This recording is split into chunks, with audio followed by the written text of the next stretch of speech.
Dans le viseur, pour les bons, les bruts et les truands dans les sports au Togo. Dans le viseur, ou le billet de la radio sportive qui couvre de laurier les bons acteurs et de satire les mauvais. Dans le viseur, avec Franck Nouyama.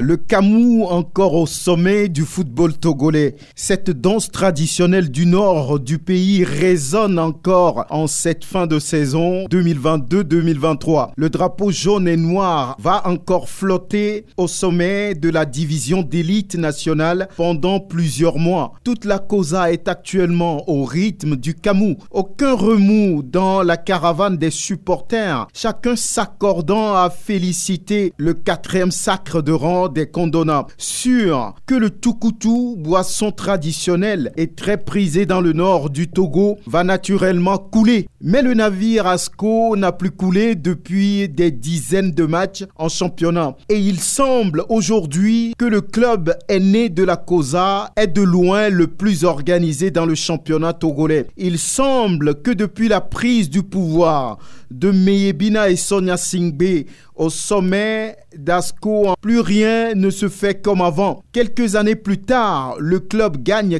4 titres de champion d'affilée, dont 3 sous la présidence du jeune frère du président de la République. Le côté public du club a pris de l'ampleur parce que les jaunes et noirs ont désormais un impact sur le public sportif togolais. Il n'y a qu'à s'appuyer sur le match Asco Future Sporting Club en phase de poule de la Coupe de la Confédération africaine de football pour s'en rendre compte. Asco, dit le viseur, est en train de changer en profondeur. Un véritable projet, une véritable vision enclenchée depuis plusieurs années, depuis plusieurs saisons, pour transformer les jaunes et noirs, pour leur permettre d'abord de dominer le championnat national, puis s'installer dans la durée dans les compétitions continentales, a souvent répété Meyebina et Sonia Singbe, président du désormais quadruple champion en titre du Togo. Pour le moment, l'ambition affichée tient la route et c'est le Kamou qui gagne dans le championnat d'élite au Togo pour la 4e fois d'affilée. Même si ce n'est pas la perfection dans l'administration, l'organisation de l'association sportive de la Causa, ça reste un exemple au plan national. Et il faudra maintenant au quadruple champion du Togo d'être plus rigoureux dans la gestion des affaires au quotidien. Il faudra au Kondona de se professionnaliser à tous les niveaux, éviter d'être complaisant sur certains sujets, revoir le casting quand il s'agit de faire venir des joueurs étrangers, recruter de vrais joueurs pour élever le niveau des Kondona de la Causa sur le continent. Ces derniers n'ont plus grand-chose à prouver sur le plan domestique. Et pour un club 8 fois couronné en championnat national, juste derrière Semassi, 10 fois titré, et quand on s'appelle Asco, disposant de moyens financiers qu'il faut, on se doit d'être ambitieux. En attendant, les Kondona peuvent se permettre de danser du Kamou et de prendre quelques calebasses de Tukutu. On est en fin de saison, ça ne tuerait personne.